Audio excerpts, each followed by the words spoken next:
Famille, peuple d'Afrique, peuple du monde, j'ai une bonne nouvelle, deux bonnes nouvelles pour vous aujourd'hui.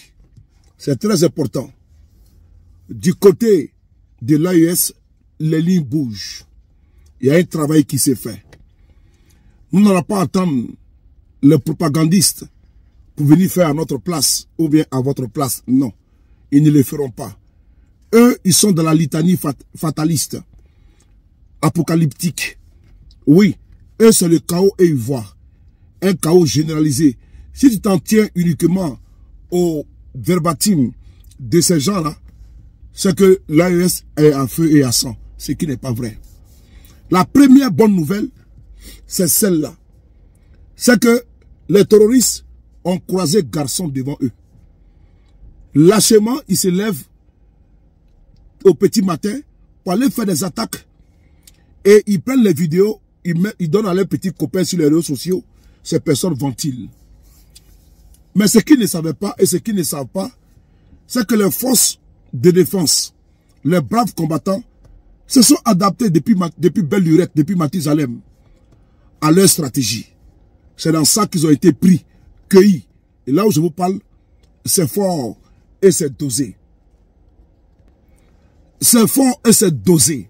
On va ici vous donner d'abord le premier communiqué.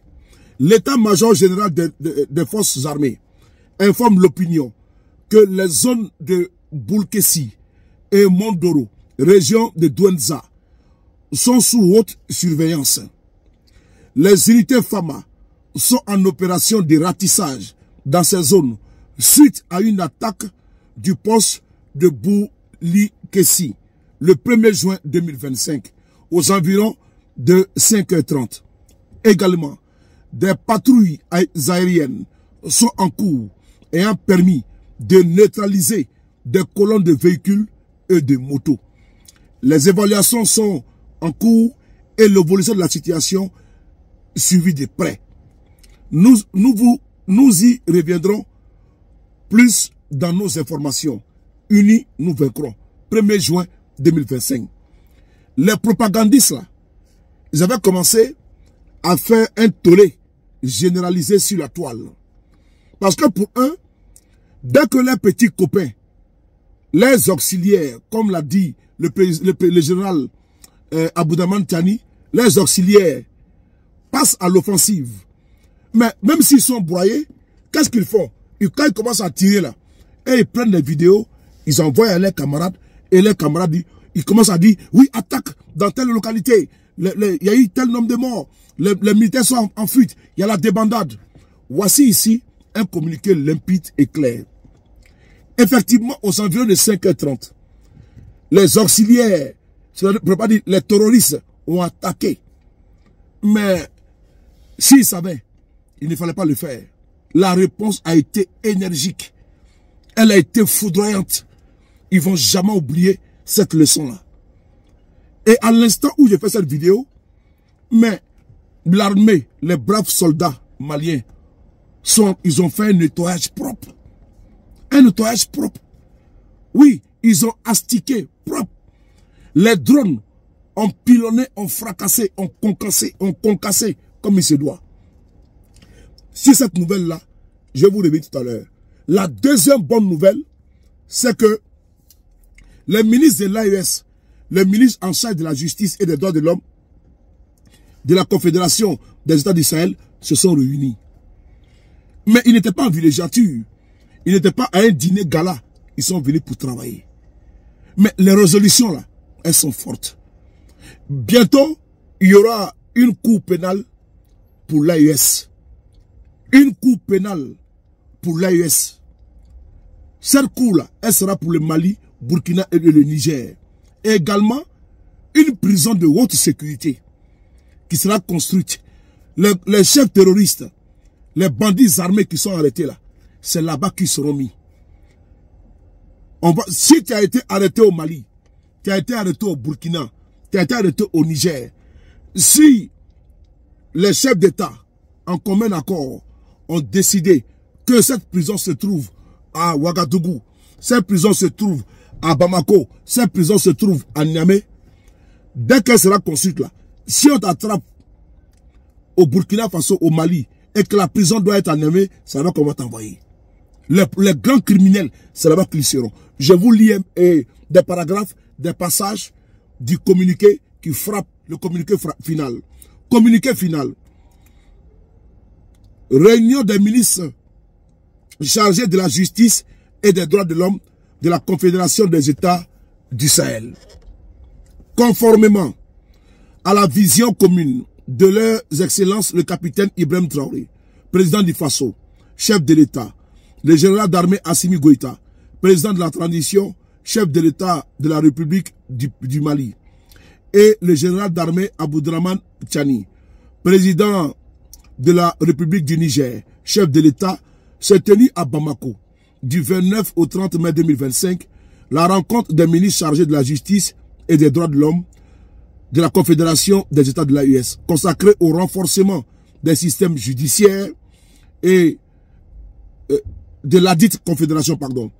À l'issue des rencontres des départements sectoriels en charge de la mise en œuvre de la feuille de route de la présidence malienne de la Confédération AES sur les piliers défense et sécurité, diplomatie, développement, cette rencontre des ministres chargés de la justice et des droits de l'homme ambitionne d'harmoniser les systèmes juridiques et judiciaires.